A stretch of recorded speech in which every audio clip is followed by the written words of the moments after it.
இன்னைக்கு எவ்வளவு சூப்பரான டாபிக் தெரியுமா ஸ்வேதா? ஆமா எனக்கு தெரியும். நீ பிள்ளைகளுக்கு சொல்லு இன்னைக்கு என்ன டாபிக்? இன்னைக்குள்ள டாபிக் வந்து ஆசீர்வதிக்கும் தேவன். ஆமா பிள்ளைகளா, ஏசப்பா வந்து ஆசீர்வதிக்கும் தேவன். பைபிள்ல கூட ஆபிரகாமை ஏசப்பா ஆசீர்வதித்தாரு. அது போல அவங்க ஃபேமிலியை ஏசப்பா சந்ததி ஆசீர்வதித்து வந்தாரு. ஆனா ஆசீர்வாதம்னா என்ன? சின்ன ஆசீர்வாதம். சின்ன ஆசீர்வாதம்னா என்ன? பைசால தானே அப்படி ஆசீர்வாதம்னு ஏசப்பா பண்ணுவாங்க. இல்ல வினோ, ஆசீர்வாதம்னா ஏசப்பா எல்லா விஷயத்துலயும் பெஸ்டிங் பண்ணுவாரு. அது ஹெல்த்தா இருக்கட்டும், ஃபேமிலியா இருக்கட்டும், ஃப்ரெண்ட்ஸா இருக்கட்டும், ஜாபா இருக்கட்டும். ஏன் இன்னைக்கு காலைல நீ எந்திரிச்சது பார்த்தா ஹெல்தியா, அது கூட ஒரு ஆசீர்வாதம் தான் தெரியுமா? பைபிள்ல கூட ஒரு வசனம் இருக்கு, ஜேம்ஸ் 1:17 போட்டிருக்கு, எல்லாமே பழத்துல இருந்து தான் வருது அப்படின்னு சொல்லிட்டு. எல்லாமே ஒரு பிளெஸிங் தான் வேணும். அதுவும் உனக்கு தெரியுமா ஸ்வேதா, நேத்து எனக்கு ஏதோ ஒரு டெஸ்ட் வச்சிருந்தாங்க.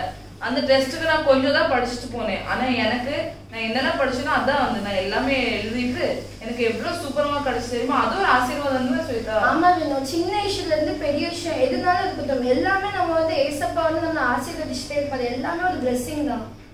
அப்போ இனில இருந்து நான் ஏசப்பாக்கு என்ன ஆசீர்வதிக்க தேங்க் பண்ண போறேன் தினமும். ரைட்டு வேணும். நீ உனக்கு கிடைக்கிற சின்ன ஆசீர்வாதமா இருக்கட்டும், எதுனாலும் இருக்கட்டும், நீ வந்து ஏசப்பா தேங்க்ஸ் பண்ண அந்த ஆசீர்வாதம் இன்னும் பெருகும். அதே போல உனக்கு ஒரு நம்பிக்கை, பீஸ் எல்லாமே உனக்கு கிடைக்கும். என்ன பிள்ளைகளா, இவ்வளவு நேரம் நாங்க இன்ட்ரோடக்ஷன்ல ஏசப்பா நம்மள எப்படி எல்லாம் ஆசீர்வதிக்காங்கன்னு நம்ம பார்த்தோம்ல. இனிமே நம்மள வந்து ஏசப்பா இன்னும் எப்படி எல்லாம் ஆசீர்வதிப்பாங்கன்னு ஃபுல் சண்டே கிளாஸ்ல பார்க்கலாமா? Welcome to RPDM Sunday class. என்ன குட்டீஸ், எல்லாரும் ஜெபிக்கலாமா? கண்களை மூடி கையை கூப்பி. அன்புள்ள ஏசப்பா, இந்த நாளை தந்த உடைய பெரிதான கிருபைக்காக நன்றி அப்பா. ஏசப்பா, இன்னைக்கு நீங்க எங்களுக்கு கற்றுக் கொடுக்கிற ஆசீர்வதிக்கும் தேவன் இந்த தலைப்புல நீங்க பேச போறதுக்காக உமக்கு நன்றி ஏசப்பா. எங்க கூடவே இருங்க, எங்களோட பேசுங்க. ஆண்டவரே, பப்பட் ஷோ உடைய கருத்துல ஒப்பு கொடுக்கிறோம். ஸ்டோரி பகுதி உடைய கருத்தை ஒப்பு கொடுக்கிறோம். கருத்தர் ஆண்டவரே, நீங்க எங்களை நடத்துங்க, ஆசீர்வதிங்க. இயேசுவின் மூலம் ஜெபங்கள் நல்ல பிதாவே, ஆமென்.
Sunday class. உங்க எல்லாரையும் இந்த ஆர்பிடிஎம் சண்டே கிளாஸ்ல அன்போடு வரவேற்கிறேன். இந்த ஆர்பிடிஎம் சண்டே கிளாஸ்ல இன்னைக்கு நம்ம பார்க்க போறது என்ன தெரியுமா? ஆசீர்வதிக்கும் தெய்வன். ஆசீர்வதிக்கும் தெய்வன் அப்படின்னு சொல்லும் போது நீங்க எல்லாரும் நினைப்பீங்க, ஏசப்பா எல்லாரையும் ஆசீர்வதிக்க தானே செய்வாங்க, இது என்ன ஆசீர்வதிக்கும் தெய்வம் அப்படின்னு சொல்லிட்டு ஸ்பெசிபிக்கா ஒரு டாபிக் எடுத்திருக்காங்களே அப்படின்னு சொல்லிட்டு நீங்க எல்லாரும் டீப்பா இனிமேல் திங்க் பண்ணுவீங்க. அந்த திங்கிங்காக தான் இன்னைக்கு நான் உங்களுக்கு என்ன சூப்பரான அழகான ரொம்ப அழகான ஒரு கதையை கொண்டுட்டு வந்திருக்கேன். சரியா? இது வந்து உங்களுக்கு நல்ல ஒரு மோட்டிவேஷனலா இருக்கும். செகண்ட் வந்து நீங்க வந்து இது வந்து உண்மை சம்பவம் கூட. சரியா? 2 இயர்ஸ் முன்னால, 2 இயர்ஸ் இல்ல, இப்போ 2025 2020ல கொரோனா டைம்ல என்ன ஆகுது அப்படின்னா, கொரோனா வந்து ஸ்டார்ட் ஆன அந்த சமயம், அந்த மார்ச் டு அந்த டிசம்பர் டைம்ல உள்ள ஒரு உண்மை சம்பவத்தை குறித்து இன்னைக்கு நான் வந்து உங்ககிட்ட பேச போறேன்.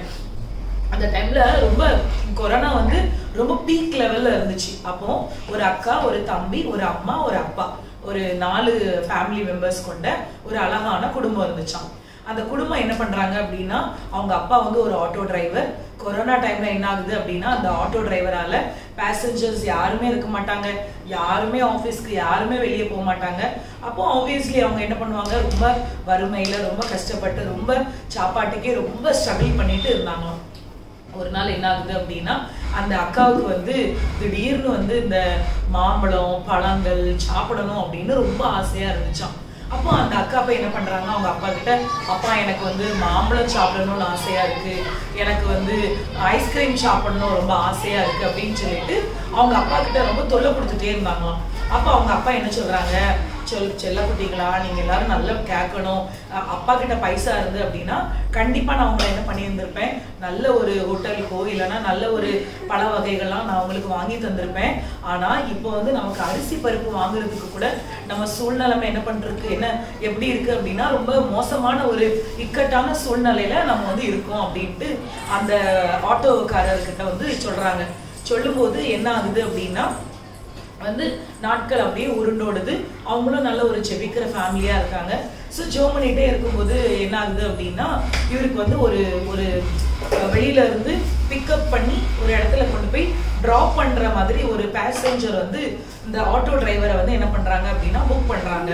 உடனே இந்த ஆட்டோ டிரைவர் என்ன பண்றாரு அப்படின்னா, ரொம்ப நாள் கழிச்சு நமக்கு ஃபர்ஸ்ட் வரக்கூடிய வருமானம் ஒரு 2000 ரூபாய் 3000 ரூபாய் அதுல கிடைக்கும் நினைக்கிறேன்னா, அந்த ஹோல் டே முழுசும் அந்த டிரைவரை வந்து அவங்க ரெண்டுக்கு எடுத்துட்டாங்க. ஸோ எந்த இடத்துக்கு போனாலும் அந்த ஆட்டோ டிரைவர் தான் அவங்க கூட போய் ஆகணும் அப்படின்னு சொல்லிட்டு என்ன பண்றாங்க அப்படின்னா, இவங்க போயிட்டாங்க வேலைக்கு. மாஸ்க், சானிடைசர் எல்லாமே யூஸ் பண்ணிட்டு என்ன பண்றாங்க அப்படின்னா கடந்து போயிடுறாங்க. போனதுக்கு அப்புறம் என்ன ஆகுது, அந்த பேசஞ்சர் அவ்வளவு நேரமும் எல்லா இடத்துலயும் இருந்து இவங்க கூட எங்கெல்லாம் டிராவல் பண்ணணுமோ எல்லா இடத்துலயும் டிராவல் பண்ணதுக்கு அப்புறம் இவர் என்ன பண்றாரு, ஏர்போர்ட்ல கொண்டு போய் என்ன விட்டுருங்க அப்படின்னு சொல்றாங்க. உடனே இவங்களும் கொண்டு போய் என்ன பண்றாரு, ஏர்போர்ட்ல கொண்டு போய் அவரை போய் விட்டுறாரு. விட்டுட்டு அந்த ஆட்டோ டிரைவர் என்ன பண்றாரு அப்படின்னா, அந்த ஆட்டோவை கொண்டுட்டு வீட்டுக்கு கொண்டுட்டு வரும்போது அவர் வந்து இறங்கின உடனே, அந்த இறங்கி வேலையை முடிச்ச உடனே அந்த ஆட்டோவை வந்து சுத்தி துணி வச்சு துடைக்கிறது வந்து அவருடைய வழக்கமா இருக்கு.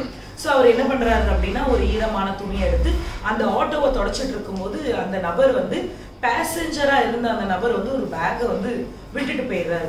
அந்த பேக்ல என்னெல்லாம் இருந்துச்சு அப்படின்னா, விலை மதிக்க முடியாத பொருட்கள்லாம் நிறைய இருந்திருக்கு, லேப்டாப் இருந்திருக்கு. அதுக்கப்புறம் பார்த்தீங்க அப்படின்னா ஒரு 10 லட்ச ரூபா கேஷ் வேற அந்த பேக்ல இருந்திருக்கு. அவர் வந்து எப்ராடுக்கு டிராவல் பண்றாருன்னு நினைக்கிறேன். அதனால அவர் வந்து நிறைய ஏன்னா அதர் கண்ட்ரி மணி எல்லாமே அதுல இருந்துச்சு. இருந்த உடனே இவர் என்ன பண்றாரு, ஏன்னா ஆல்ரெடி இவருக்கு ரொம்ப வருமான கஷ்டம், வீட்டுல இருக்கிற சூழ்நிலைகளும் ரொம்ப கஷ்டமா இருக்கு. உடனே இவர் என்ன பண்றாரு, அவர் நினைச்சிருந்தா அந்த 10 லட்ச ரூபா அவர் வச்சிருந்திருக்கலாம். அவர் நினைச்சிருந்தா அந்த லேப்டாப்பை போய் வித்து ஒரு 40,000 ரூபாய் 60,000 ரூபாயோ கிடைக்கும். அதை வச்சு அவங்க ஃபேமிலியை வந்து அவங்க ரன் பண்ணியிருந்திருக்கலாம். மைட்பி அவங்களுக்கு வந்து ஒரு நல்ல ஒரு பவர் பேங்க் நிறைய எலக்ட்ரானிக்ஸ் ஐட்டம்ஸ் எல்லாமே அந்த பேக்ல இருந்துச்சு. உடனே இவர் என்ன பண்றாரு அப்படின்னா, பக்கத்துல இருக்கிற போலீஸ் ஸ்டேஷன்ல போய் கம்ப்ளைண்ட் பண்ணி, அப்புறம் அந்த நபருடைய ஆதார் கார்டும் அதுக்குள்ளதான் இருந்துச்சு, அதெல்லாம் சப்மிட் பண்ணி அதுக்கப்புறம் அந்த பேசஞ்சரை கூப்பிட்டு அவங்க கிட்ட வந்து இந்த பேக்கை போய் ஹேண்ட் ஓவர் பண்ணாங்களாம். உடனே அந்த போலீஸ்காரவங்க சொன்னாங்களாம், எப்பா உன்ன எனக்கு நல்லாவே தெரியும், நீயே இவ்வளவு கஷ்டத்துல இருக்க, இதுல இருந்து ஒரு 2 லட்ச ரூபாய் எடுத்திருந்தா கூட இந்நேரத்துக்கு உன் குடும்பம் நல்லா இருந்திருக்கும் அப்படின்ட்டு போலீஸ்காரர் சொன்னாராம். உடனே அவர் சொன்னாராம், கொஞ்சத்துல உண்மை உள்ளவன கர்த்தர் அநேகத்துக்கு அதிபதியா ஆக்குவாரு அப்படின்னு அவர் சொன்னாராம். அதே மாதிரிதான் பிள்ளைகளா, சில சூழ்நிலைகள்ல நமக்கு வந்து அடுத்தவங்க பொருளை பார்த்து ஒரு இச்சை வந்துடும். என்கிட்ட இந்த பெண்ணு இருந்தா நல்லா இருந்திருக்குமே, என்கிட்ட இந்த பவுச் இருந்துச்சுன்னா நல்லா இருந்திருக்குமே, என்கிட்ட இந்த பர்ஸ் இருந்துன்னா நல்லா இருந்திருக்குமே அப்படின்னு சொல்லிட்டு அடுத்தவங்க கிட்ட இருந்து நம்ம அந்த பொருளை வந்து இச்சித்து நம்ம பார்ப்போம். ஆனா அதுக்கப்புறம் நடந்தது என்ன தெரியுமா, அந்த பேக்கை மிஸ் பண்ணி விட்டுட்டு போன அந்த நபர் ரிட்டன் வந்து அந்த பேக்கை அந்த ஆட்டோ டிரைவர் வந்து ஹேண்ட் ஓவர் பண்ணும்போது அந்த பேசஞ்சர் வந்து அந்த ஆட்டோ டிரைவருக்கு கொடுத்த தொகை என்ன தெரியுமா, போலீஸ்காரர் சொன்னது வெறும் 2 லட்சம் தான். ஆனா அந்த பேசஞ்சர் வந்து அந்த பேக்ல இருந்த 10 லட்சமும் ஊக்கத்தொகையா கொடுத்தாங்களாம். பிரதர், இவ்வளவு சிச்சுவேஷன் உங்களுக்கு மோசமா இருந்தாலும், உங்களுக்கு வீட்டுல சாப்பாடுறதுக்கு கூட வழி இல்லாம இருந்தாலும், நீங்க உண்மையும் உத்தமமா இருக்கீங்கன்னு சொல்லி அந்த 10 லட்ச ரூபாய் ஊக்கத்தொகையை அவர் வந்து கொடுத்தாராம். அவர் வந்து எப்ராட்ல ஒரு பெரிய பிசினஸ் மேனா. அப்போ அவர் சொல்றாரு, இது வந்து என்னோட ஒரு நாளோடைய சம்பளம், அவ்வளவுதான், ஒன்றும் ப்ராப்ளம் இல்லை, நீங்க வச்சுக்கோங்க அப்படின்னு சொன்ன உடனே அவருக்கு பயங்கர சந்தோஷம். எத்தனையோ நாள் நம்ம எவ்வளவு கஷ்டத்துல இருந்திருக்கோம், ஆனா இன்னைக்கு ஆண்டவர் வந்து என்னை எப்படி ஆசீர்வதிச்சிருக்காருன்னு சொல்லி அவருக்கு அவ்வளவு சந்தோஷம். அதான் ஆண்டவர் வந்து ஆசீர்வதிக்கிறதுக்கு சில ஃபிராக்ஷன் ஆஃப் செகண்ட் மட்டும் தான் நமக்கு தேவைப்படும். அதே மாதிரிதான் நினைப்பதற்கும் வேண்டுவதற்கும் மேலான காரியங்களை செய்கிற தேவன். இஸ்ரவேல் ஜனங்களை வந்து அவர் வந்து ஆசீர்வதிக்கிறதுக்கு தான் அவருக்கு பிரியமே அப்படின்னு சொல்லி போட்டிருக்கு. ஏசப்பாக்கு என்ன பிரியமா? ஆண்டவருக்கு என்ன பிரியமா? இஸ்ரவேல் ஜனங்களை ஆசீர்வதிக்கிறது தான் பிரியமா. அப்போ ஆண்டவர் நம்மளை எப்போ ஆசீர்வதிப்பாரு? நம்ம எப்போ உண்மையும் உத்தமமா நம்ம இருக்கோமோ, உத்தமமான வழியில நம்ம எப்போ நடக்கோமோ, அப்பதான் ஆண்டவர் நம்மளை வந்து ஆசீர்வதிப்பாங்க. அதனால நீங்க எல்லாரும் கண்ணை மூடி கைகளை கூப்பி, ஏசப்பா, அம்மா விஷயத்திலயோ சரி, அப்பா விஷயத்திலயோ சரி, இல்ல சில பொருட்களை வாங்குற விஷயத்துலயா இருந்தாலும் சரி, இல்லை அப்படின்னா வீட்டிலே இருந்தாலும் சரி, அநேக காரியங்களுக்கு நான் வந்து உண்மையா இருந்தா மட்டும்தான் ஏசப்பா நீங்க வந்து என்னை ஆசீர்வதிக்க முடியும், நான் வந்து பொய்யா இருக்கக்கூடாது அப்படின்னு சொல்லி நம்ம எல்லாரும் ஒப்பு கொடுத்து ஜெபிப்போமா? எல்லாரும் கண்களை மூடுங்க பார்க்கலாம், கைகளை கூப்புங்க. ஸ்தோத்தரிக்கிறோம் ஆண்டவரே, நன்றியோடு கூட துதிக்கிறோம், ஸ்தோத்தரிக்கிறோம் அப்பா. தகப்பனே உம்மை துதிக்கிறோம், ஆவியானவரே உம்மை துதிக்கிறோம், அல்ஃபாவும் ஒமேகாவும் ஆனவரே உம்மை துதிக்கிறோம் அப்பா. இந்த இடத்துல சண்டே கிளாஸ் எடுக்க கொடுத்த கிருபைகளுக்காக நன்றி செலுத்துகிறோம் அப்பா. ஸ்தோத்திரம். கொஞ்சத்துல இருக்கிற அந்த மனுஷனை என் தேவன் நீர் அதிபதியாய் ஆக்கி, என் தேவன் ஆண்டவரை அழகு பார்த்த தேவன் ஏசப்பா. இஸ்ரவேல் ஜனங்களை ஆசீர்வதிப்பது உமக்கு பிரியம் ஆண்டவரே. ஒரு நானும் ஏசப்பா ஆண்டவரே ஸ்தோத்திரம். ஆண்டவரே அவங்க எகிப்திலிருந்து வெளியே வரும்போது ஆண்டவரே கானான் தேசத்துக்குள்ள நுழையிறது வரைக்கும் அவங்க வஸ்திரம் கூட பழசாகலையா ஏசப்பா. அவங்களுக்கு செருப்பு கூட வந்து பழசாகல ஆண்டவரே. ஏன்னா நீங்க அவ்வளோ நேசிச்சிருக்கீங்க ஏசப்பா இஸ்ரவேல் ஜனங்களை. இந்த உலகத்துல ஆயிரக்கணக்கான லட்சக்கணக்கான புறஜாதிகள் இருந்தும் ஆண்டவரே உங்க கண்கள் ஆண்டவரே ஸ்தோத்திரம் யாரு உண்மையும் உத்தமமா உங்களுடைய ஜனங்கள் அப்படின்னு சொல்லி நீங்க தேர்ந்தெடுத்த ஜனங்கள் மேல ஏசப்பா நீர் பாராட்டின ஆசீர்வாதம் பெரிது ஏசப்பா. அதே போல என் தேவன் ஆண்டவரே ஸ்தோத்திரம் இதை பார்த்து கொண்டிருக்கிற ஒவ்வொரு பிள்ளைகளையும் என் தேவன் நீர் ஆசீர்வதிக்கும்படியாக ஜெபிக்கிறோம். ஒவ்வொரு சின்ன பிள்ளைகளையும் ஆசீர்வதிங்க ஏசப்பா. சில நேரம் ஒரு பொருளை பார்த்து ஒரு ஆசை வந்துடும், சில நேரம் ஒரு பொருளை பார்த்து ஆண்டவரே இதை திருடணும் அப்படின்ற எண்ணம் வரும்போது என் தேவன் இருதயத்துல அப்பா ஸ்தோத்திரம் அந்த பிள்ளைங்களுக்கு அப்பா ஒரு குற்ற உணர்வு அவங்க இருதயத்துல உண்டாகும்படியாக செபிக்கிறோம். பெரிய காரியங்களை செய்யுங்க. சிறு வயது முதல்ல இருந்து ஏசப்பா என் தேவன் ஆண்டவரே பிள்ளைகள் கரத்தை பிடித்து என் தேவன் நீர் நடத்துவீராக தகப்பனே. பெரிய காரியங்களை செய்யுங்க. இயேசுவின் மூலம் செபிக்கிறோம் நல்ல பிதாவே, ஆமென். வசனம் படிக்கலாம். நான் சொல்ற மாதிரி திருப்பி சொல்லுங்க. May you be blessed by the Lord, the maker of heaven and earth. Psalms chapter 115 verse 15. திருப்பி சொல்லுங்க. May you be blessed by the Lord, the maker of heaven and earth. Psalms chapter 115 verse 15.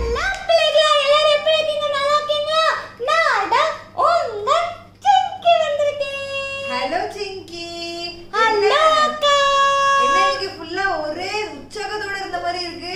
ஆமாக்கா, பின்ன topic மட்டும் சந்தோஷமாக உற்சாகமாக எனர்ஜெட்டிக்காக இருக்கும்போது நம்ம மட்டும் இதுக்கு சோகமா இருக்குமே.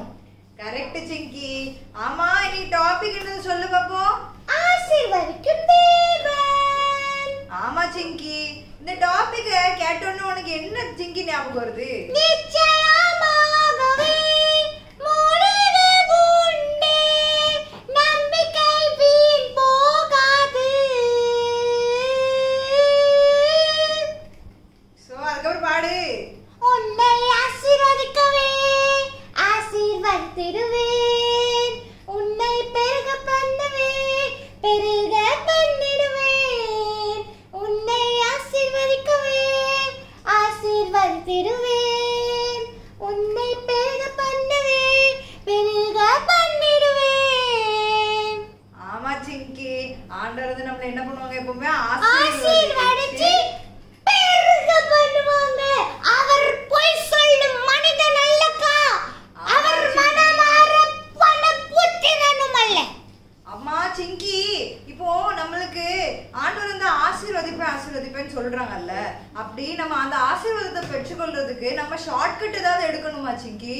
No, never. ஷார்ட்கட் எடுத்தா ஆசீர்வாதமா ஷார்ட்கட்ல வருமா? ஏன் சிங்கி? நிறைய பேர் இப்படி உட்கார்ந்து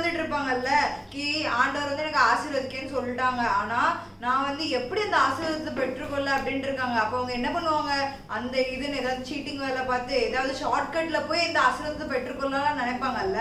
அப்ப அது என்ன தப்பா? ஆமாக்கா, தப்பு தானக்கா. நம்ம ஏசப்பா பைபிள்ல சொன்ன வார்த்தையின்படி உண்மையுள்ள மனுஷன் பரிபூர்ண ஆசீர்வாதத்தை பெறுவான் அப்படின்னு எதுக்கு சொல்லிருக்காங்க? அவங்க உண்மையா ட்ரூத்ஃபுல்லா ஒரு பாதையில நடந்தாதானக்கா ஆசீர்வாதமே கிடைக்கும். இப்போ நீங்களே சொல்லுங்களா, ஒருத்தவங்க ஒரு வழி பெரிய வழியா இருக்கு, இன்னொரு வழி சின்ன வழியா இருக்குன்னா ஷார்ட்கட்டா இருக்கு. இப்போ அந்த ஷார்ட்கட் வழியில என்னென்ன கஷ்டங்கள் துன்பங்கள் இருக்கும்னு உங்களுக்கு தெரியாது. அதே லாங் ரூட்ல கஷ்டம் இல்லாமலே இருக்கலாம், கஷ்டம் இருக்கவும் செய்யலாம். ஆனா எல்லாருமே என்ன பண்ணுவாங்க, எனக்கு ஷார்ட்கட்ல தான் போகணும், எனக்கு சீக்கிரமா தான் போகணும்னு சொல்லிட்டு அந்த ஷார்ட்கட் எடுப்பாங்க. அந்த ஷார்ட்கட் எடுத்துட்டு அந்த இடத்துல இன்பங்கள் இல்ல துன்பங்கள் ஏதாச்சும் வந்துட்டுன்னா, இல்ல இது என்னது இப்படி இருக்கு, அப்படி இருக்கு, இப்படி இருக்கு அப்படின்னு சொல்லிட்டு அதுலயே பாதி பேர் உட்கார்ந்துருவாங்க. இல்லனா என்ன ஆகும், அந்த இடத்துல அவங்க போய் ரீச் ஆனாலும் அவங்க டெஸ்டினேஷன் அந்த ஹாப்பினஸ் எவர் லாஸ்டிங்கா இருக்காதுக்கா. ஆமா சிங்கி, கரெக்டா சொன்ன. ஆமா பிள்ளைகளா, நீங்களும் ஒரு ஆசீர்வாதத்தை பெறுறதுக்கு எத்தனை ஷார்ட்கட்னாலும் எடுக்கலாம். நீங்க அந்த ஷார்ட்கட் எடுத்து உங்களுக்கு அந்த ஆசீர்வாதம் கிடைச்சு கூட போயிடலாம். ஆனா அந்த ஆசீர்வாதம் நிலைக்குமான்னு கேட்டீங்கன்னா கண்டிப்பா கிடையாது பிள்ளைகளா. கண்டிப்பா நிலைக்காதுக்கா. எப்படி நிலைக்கும்? நீங்க இந்த எக்ஸாம்பிள் யூதாஸ் காரியத்தோட சேர்த்துக்கோங்களா. யூதாஸ் காரியத்தை என்ன பண்ணுவாங்க, அந்த என்னது வெள்ளி காசுக்கு ஆசைப்பட்டு ஆண்டவரே காமிச்சு கொடுத்துருவாங்க. ஆனா அந்த ஹாப்பினஸ் அவங்களுக்கு நிலைச்சிச்சா? அந்த வெள்ளி காசு அவங்க ஏசப்பா கிட்ட கேட்டாலே ஏசப்பாவே கொடுத்திருப்பாங்க. என்ன 20 வெள்ளி காசா, 40 வெள்ளி காசா, 100 வெள்ளி காசு கூட கொடுத்திருப்பாங்க. ஆனா அவங்க எடுத்த பார்த்து என்ன பார்த்து ஷார்ட்கட் பார்த்து. ஆனா அதுக்கு முடிவு என்னமா இருந்துச்சு? வேற வழி இல்லாம அவங்களோட வாழ்க்கையே முடிஞ்சு போச்சு. பின்ன பாவத்தின் சம்பளம் மரணம்க்கா. ஆமா சிங்கி, அதான் பிள்ளைல நானும் உங்ககிட்ட அததான் சொல்ல வரேன். இப்போ உங்களுக்கு ஆசீர்வாதம் இல்லாத மாதிரி ஃபீல் பண்ணீங்கன்னா அப்ப நீங்க பண்ண வேண்டியது என்ன தெரியுமா, ஏசப்பா கிட்ட பிரேயர் பண்ணணும். ஏசப்பா உங்களுக்காக நிறைய ஆசீர்வாதம் வச்சிருக்காங்க. நீங்க பாத்தீங்கன்னா தெரியும், உங்களுக்கு கொஞ்சம் கொஞ்சமா வரும். ஆனா கண்டிப்பா ஆண்டவர் வந்து உங்க வாழ்க்கையில நிறைய ஆசீர்வாதம் வச்சிருக்காங்க. அப்ப அப்படி இருக்கச்சுல நீங்க என்ன பண்ணணும்னாக்கி அந்த ஆசீர்வாதத்தை பெற்றுக்கொள்ளதுக்காக என்ன பண்ணணும், வெயிட் பண்ணணும். அதை விட்டுட்டு இந்த ஷார்ட்கட்டு சீட்டிங் அப்படிலாம் பண்ணீங்கன்னு வச்சுக்கோங்களேன், அந்த ஆண்டவர் வச்சிருக்க உங்களுக்கு பெரிய பெரிய ஆசீர்வாதங்கள்லாம் நீங்க பார்க்க கூட முடியாது. ஆமா பிள்ளைங்களா, அதனால நீங்க என்ன பண்ணணும், யூதாஸ் காரியத்தங்கள் மாதிரி என்ன பண்ணக்கூடாது, ஷார்ட்கட் எடுக்க கூடாது. ஈவன் தோ நீங்க இப்போ ஐயோ என்ன ஏசப்பா எனக்கு அற்புதமே செய்ய மாட்டேங்காங்க, ஏசப்பா எனக்கு வாக்கு கொடுத்திருந்தாங்களே, நான் ஏசப்பா கிட்ட சைக்கிள் வேணும்னு பிரேயர் பண்ணியிருந்தேனே, ஏசப்பா கிட்ட நான் கம்பாஸ் வேணும்னு பிரேயர் பண்ணியிருந்தேனே, ஏசப்பா கிட்ட எனக்கு நல்ல மார்க்ஸ் வேணும்னு பிரேயர் பண்ணியிருந்தேனே, ஏசப்பா கிட்ட அது கேட்டேன் இது கேட்டேன் அப்படி நீங்க நிறைய வச்சிருக்கலாம். பட் பேஷன்ஸா இருந்தீங்கன்னா everything will be forever happy. ஆனா அதே இது நீங்க ஷார்ட்கட்ல அம்மா கிட்ட அடம் பிடிச்சு அப்பா கிட்ட அடம் பிடிச்சு ஏதாச்சும் வாங்குனீங்கன்னா, நோ, நீங்க அம்மா அப்பாவை கஷ்டப்படுத்தி நீங்க அதை பண்ணீங்கன்னா that is not good. அது தப்பு. அப்படி பண்ணக்கூடாது. நீங்க பேஷன்ஸா இருந்து உங்களோட ஆசீர்வாதம், உங்களுக்கு பரிபூர்ண ஆசீர்வாதம், ரெட்டிப்பான ஆசீர்வாதம் பெற்றுக்கொள்ற வர நீங்க ஆண்டவரோட சமூகத்துல பொறுமையாக இருக்கணும். ஆமா பிள்ளைகளா, கரெக்டா சொன்ன சிங்கி. ஆமா பிள்ளைங்களா, அதனால நீங்க எல்லாருமே பேஷன்ஸோட ஆண்டவர் சமூகத்துல இருந்தீங்கன்னா உங்களுக்கு என்ன தெரியுமா வரும், நிச்சயம்